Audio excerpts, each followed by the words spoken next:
Så forlader vi væk af ham, og endnu en dag ser det ud til, at det er for motor.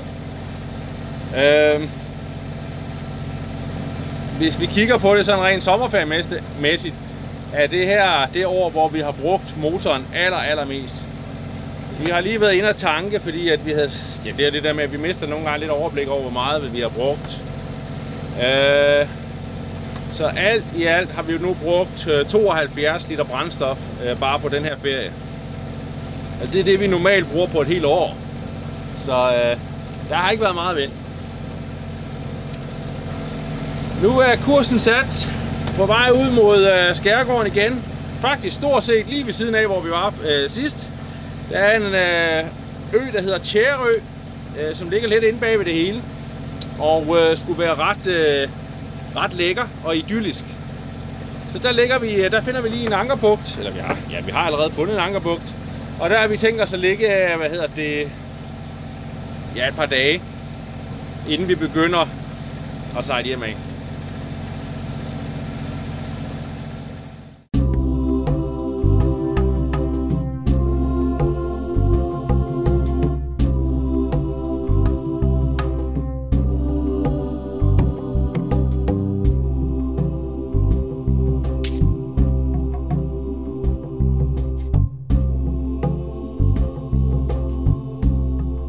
Det hele handler om at komme afsted. Eventyret venter jo lige på den anden side af havnemolen.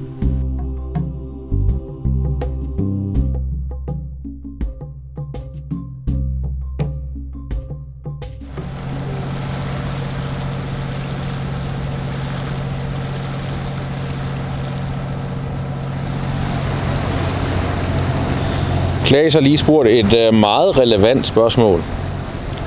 Hvorfor sejler vi nu den modsatte vej af Danmark? Der må jeg så svare, jamen Klaas, vi har jo en uge tilbage af vores ferie.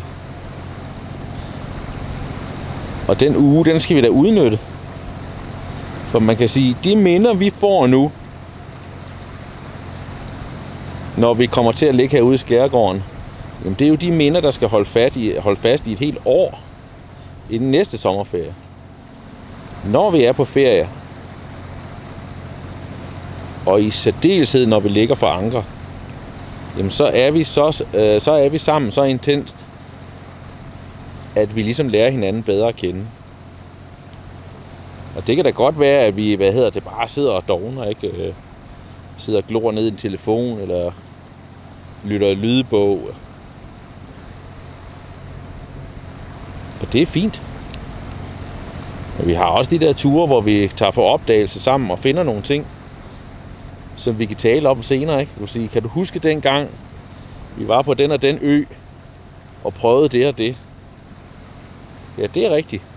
Kan vi prøve det samme på den her ø, måske, og den slags?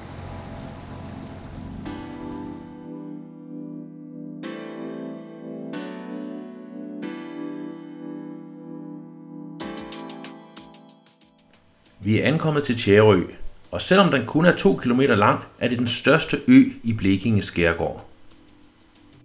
På Tjærø er der rigelig mulighed for at ligge både for anker og ligge til klippe, og vi havde planlagt at ligge for anker. Men da vi ankommer, er der plads på den lille bådbro, så det benytter vi os af.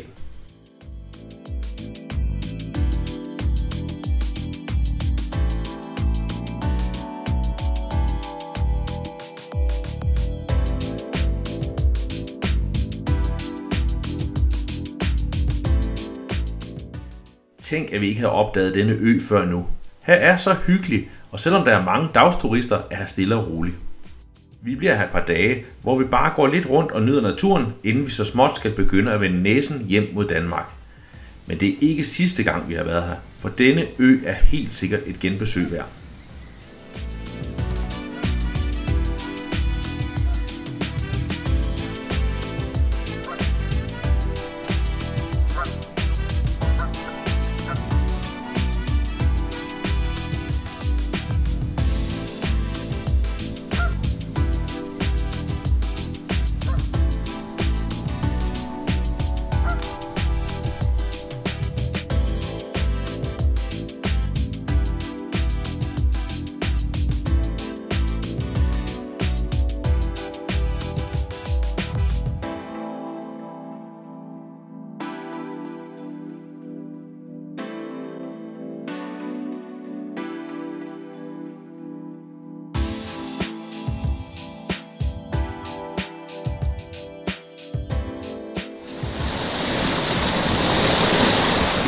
Nu forlader vi jo lige så langsomt Blekinge Skærgård, men det bliver et på gensyn, fordi Blekinge Skærgård ligger forholdsvis tæt på København, Øresund, Køge Bugt.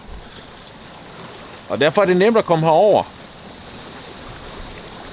Og Blekinge Skærgård har det, som jeg rigtig godt kan lide ved skærgården. Det er det der med, at du kommer ind, og så er der fyldt med træer, og derfor kan du finde masser af læ, uanset vindretning. Blekinge Skærgård er ikke så stor,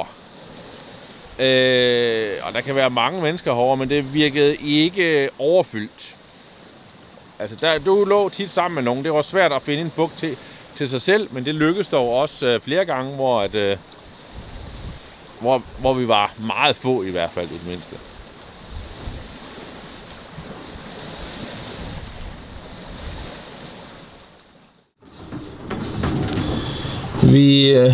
Vi vidste godt, at vores batteri havde det dårligt. Vi tænkte bare, at så dårligt har det dog heller ikke. Men så snart vi koblede landstrømmen af her i dag, så har vi fin spænding på motorbatteriet. Og absolut ingen spænding på, eller stort set ikke nogen spænding på forbrugsbatteriet. Så det er lidt træls. Det betyder så også, at autopiloten, den kan vi ikke bruge. Køleskabet kan så heller ikke køre lige nu. Så det er da lidt træls, vil jeg sige.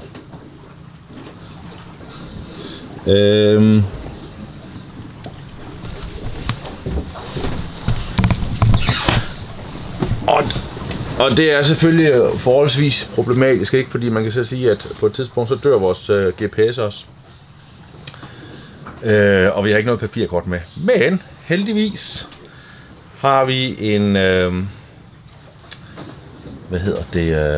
en tablet med søkortene, hvor der sådan reelt faktisk også er en kortplotter i. Og den sørger vi altid for at være fuldt opladet, inden vi tager afsted. Men jeg regner der med, at vi bliver nødt til lige at ofre lidt penge, når vi kommer til Aarhus. Der skulle vist være en bådforhandler og se efter, om vi lige kan få et lille hurtigt batteri. Eller skaffe et nyt batteri, fordi vi havde godt på fornemmeren, at den var død.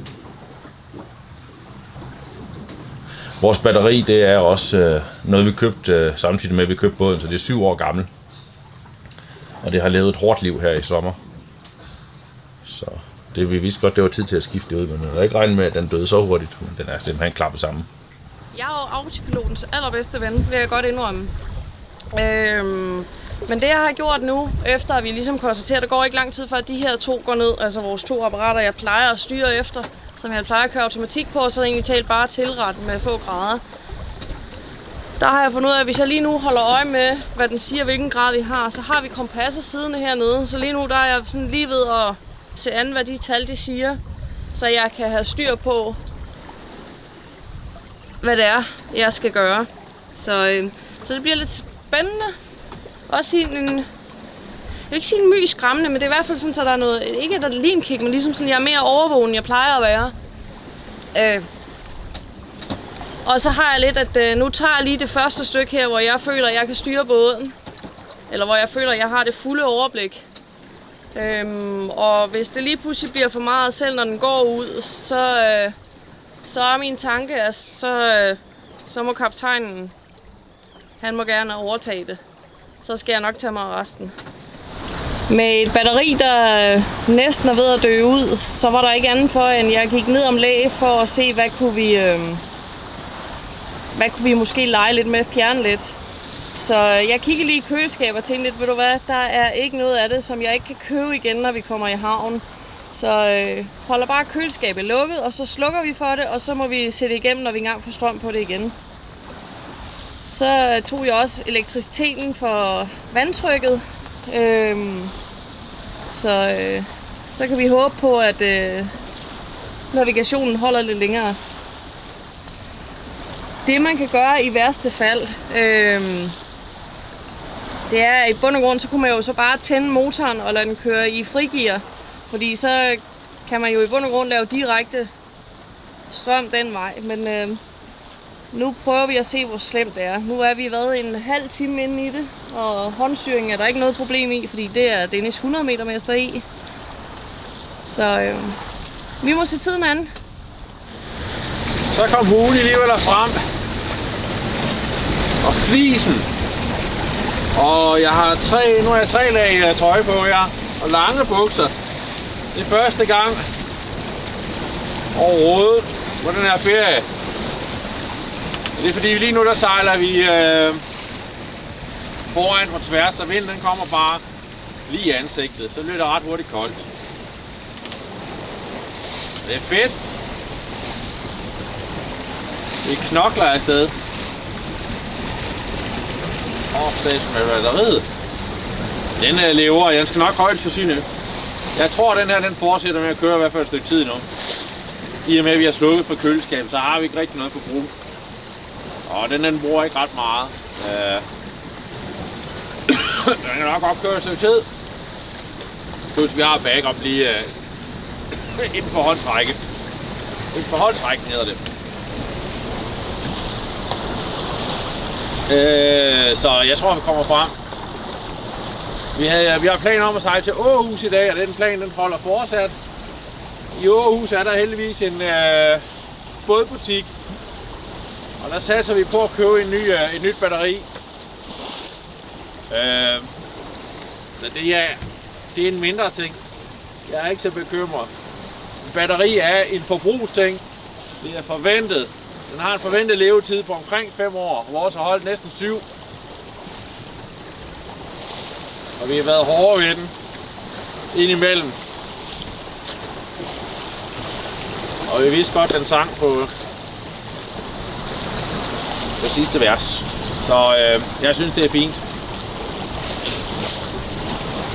Det er klart, at batterier kan man få alle steder. Jeg har selvfølgelig tænkt meget over, om man skal gå på lithium-batterier. I og med, at prisen på dem er ved at være langt nede, og man kan få det egentlig okay. Men det vil betyde, at jeg skal udskifte min lader også.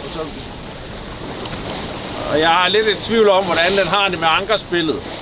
De her lithium-batterier, fordi når der kommer den her spidsbelastning på. Så med det forbrug vi har, der tænker jeg, at blybatteri er egentlig okay indtil videre. Der er lige det med vægten, den er bare træls at løfte på. Den vejer over 40 kilo. Så det skal nok blive sjovt at bakse rundt med den i dag.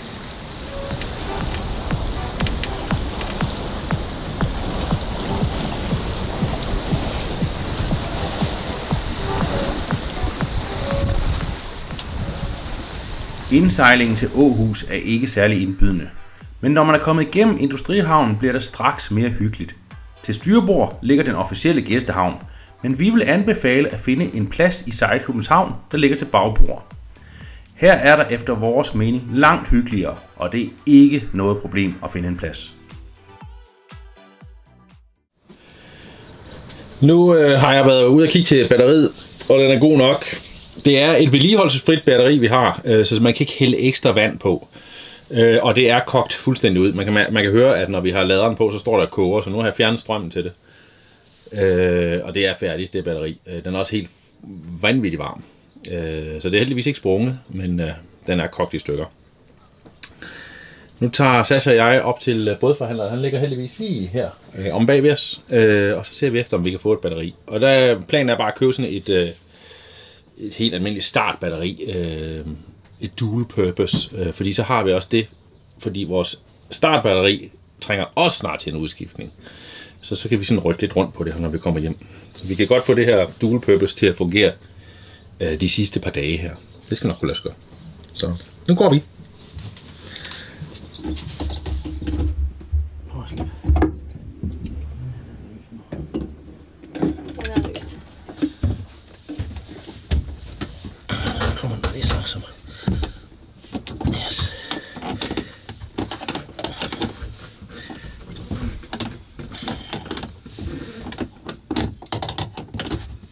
Prøv at slippe. Den her, den er løs nu.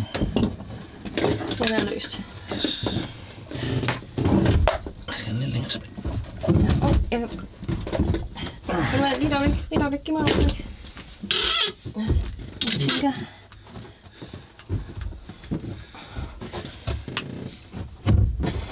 Sådan der. Jeg kan ikke give dig mere.